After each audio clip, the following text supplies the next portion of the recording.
Every year, the AUA has delivered innovative, evidence-based quality education for urologists and urologic healthcare professionals around the world. This year is no different. We're officially back in person, and this time in the Big Easy. This year in New Orleans, you'll have direct access to all the latest in urology, be able to engage and connect with your colleagues and other members from all corners of the globe, and learn about the latest in your specialty. Aua TV starts right now.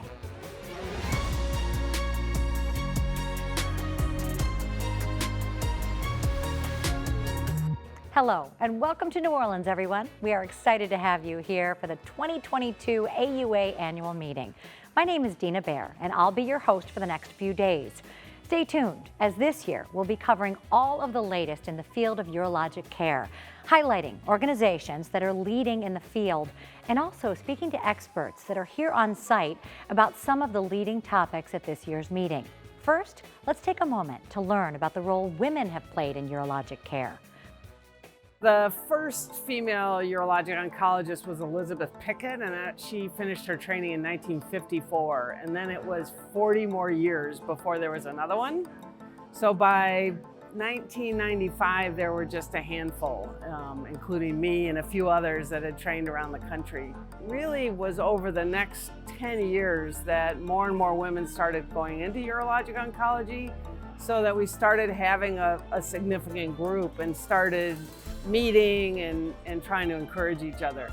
One of the things that we did with a bunch of the sort of upcoming young leaders like Sarah Sutka and the other leaders who are on my panel is that we developed something called the Women in Urologic Oncology. That's a group within the Society of Urologic Oncology, and that was officially approved in 2019. So prior to that, we met regularly, and we would always invite medical students and residents to come join us to encourage them to go into the field. And now we have a real formal organization. So we have an annual event at the Society of Urologic Oncology winter meeting. And each of us sort of takes under our wing some other young women to encourage them to go into the field. There's a real effort to include women on the podium at these kind of meetings, so that trying to get us recognized and to encourage people that are organizing the meetings to involve young women who are in the field so that they will get known and be able to grow.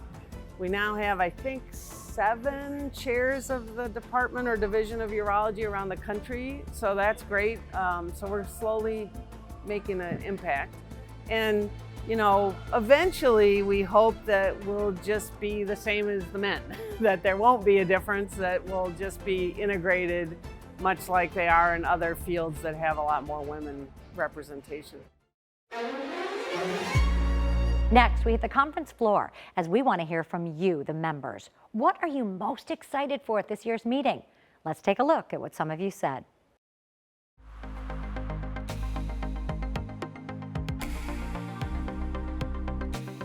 I'm definitely excited to interact with everyone in person and to have the opportunity to look at some Hypospadias related presentations and just getting to learn some more about that and seeing my colleagues out here.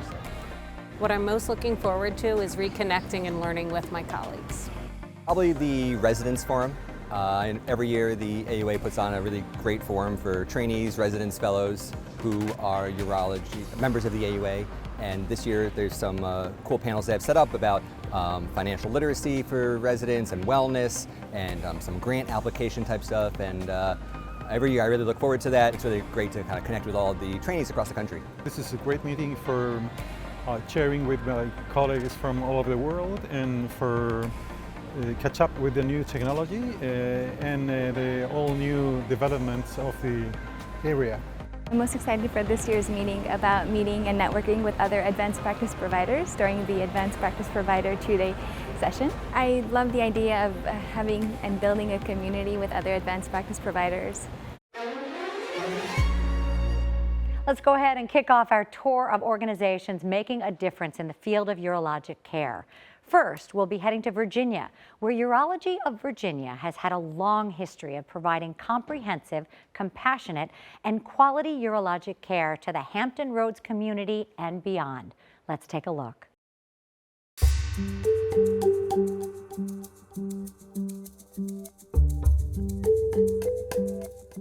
Urology of Virginia is a urology practice that is community as well as academic based.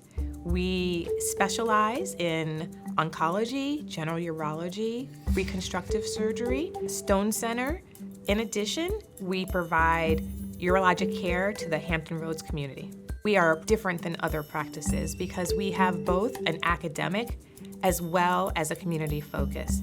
So we are a private practice that is also faculty at Eastern Virginia Medical School. For patients, this is the best of both worlds. You have your urologist in your backyard, someone in your community, but you also have access to all of the innovations, the education, and the clinical trials that are available in academics. It's an incredible heritage and a great history of innovation and a culture of education, but we also have a responsibility as really the sole urology providers for our community and our catchment area of almost 2 million people. And so I think that fusion of the community provider with the academic, education-focused, innovative group is really a special thing that we have here.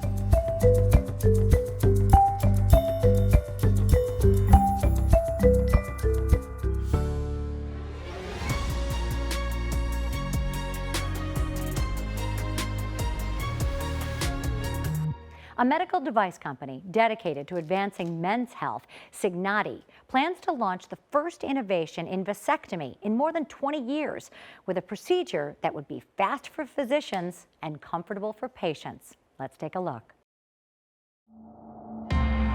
Currently, a vasectomy can be a smooth operation, but less than half the urologists in the country want to do vasectomies because they can be tricky and risky. Signati Medical's mission is to make vasectomies faster, easier, and simpler, and the goal is to make it a good experience for both the patient and the provider. I'm very excited about this device because there's been no innovation with regard to vasectomies over the last 20 or 30 years. So now we're going to have new technology, less complications, reproducible, reliable. Patients will embrace this, as will physicians. So the next step to bring the device to the clinical setting is to continue with the current studies that are underway, and then ultimately FDA submission. The future is now with the vasectomy sealing tool coming out, and we will be able to make family planning for men very easy, simple, safe, and they will hopefully choose it.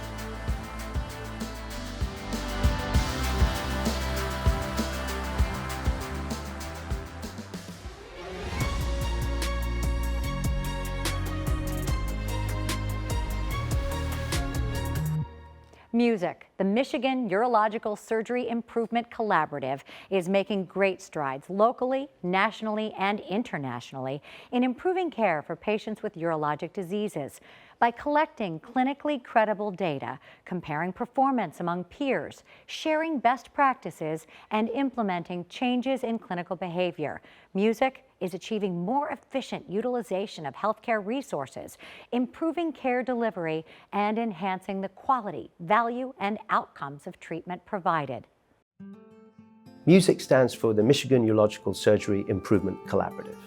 MUSIC is a statewide quality collaborative that is supported by Blue Cross Blue Shield of Michigan. We have around 46 practices throughout the state that encompasses over 260 urologists, and our goal is to improve the care provided to patients with urologic disease.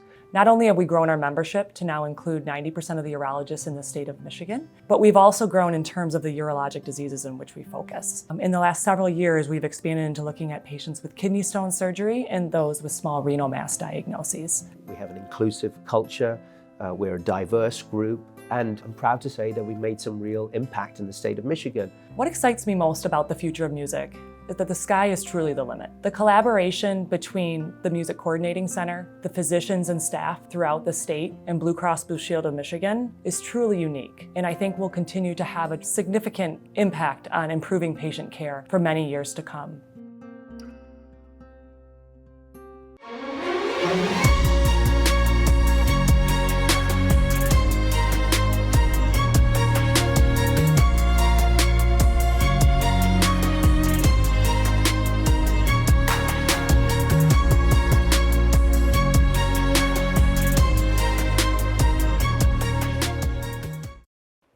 Next, we head to Australia, where Eastern Health in Melbourne is focusing on diversity to improve outcomes for patients and staff. Scientists, academics, and industry leaders have been trying to bridge the valley of death in drug development for decades. Today, a team at Kansas University's Cancer Center is celebrating its successes, specifically in bladder cancer therapeutics. Let's take a closer look.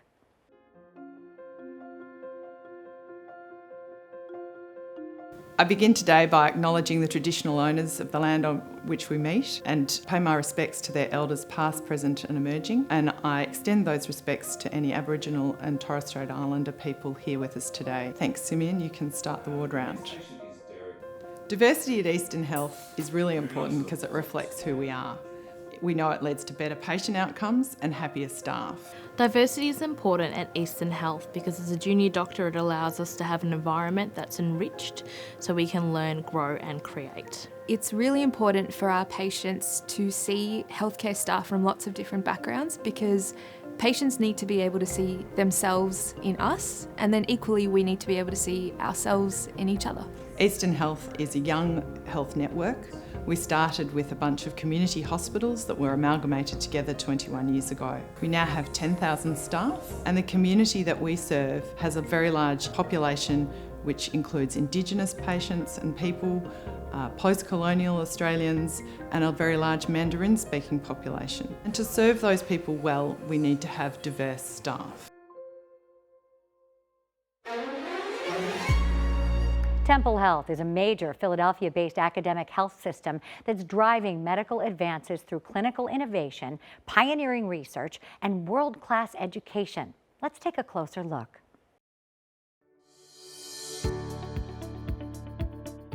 One of the unique aspects of urology is that there are many conditions that are treatable successfully with surgery.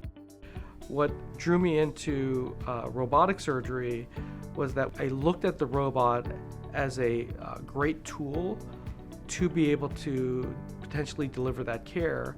We have the largest number of some of these reconstructive cases here at Temple. And I have to say, I equally love the office and meeting the patients and meeting them for the first time and also seeing how they do after the surgery, as well as operating on them. I mean, it's the full story, right? I would say that I'm the eternal optimist, and so I won't give up on patients. I will continue to think and try and push, and that is probably a lot to do with the fact that I feel like that's my story.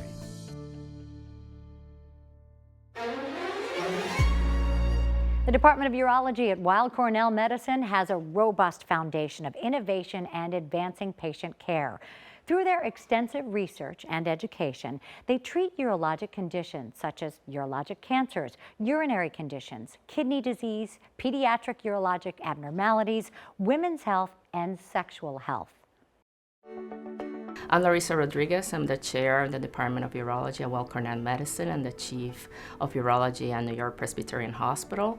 And we are providing excellent care to our patients. We really are pushing the research envelope to lead to innovation and new discoveries to advance urologic care. Here at Weill Cornell Medicine, I take care of men who have difficulty getting their partners pregnant. And most of what I do involves microsurgery. And the only way we can solve a lot of these problems is with an operating microscope. A key feature in understanding prostate cancer is us realizing that there's a tremendous variability in how patients do. Some patients do very well and some patients do very poorly. So you can't treat every man the same. They need customized treatment, and we need to learn more about why the disease is variable to understand who to treat with what types of things, and that's why I do the research I do. Well, that's it for us today, but tomorrow we'll be back with exclusive interviews with leading experts in urologic care, as well as leaders at the AUA. Stay tuned to continue to get the latest at the 2022 AUA annual meeting in New Orleans. We'll see you tomorrow.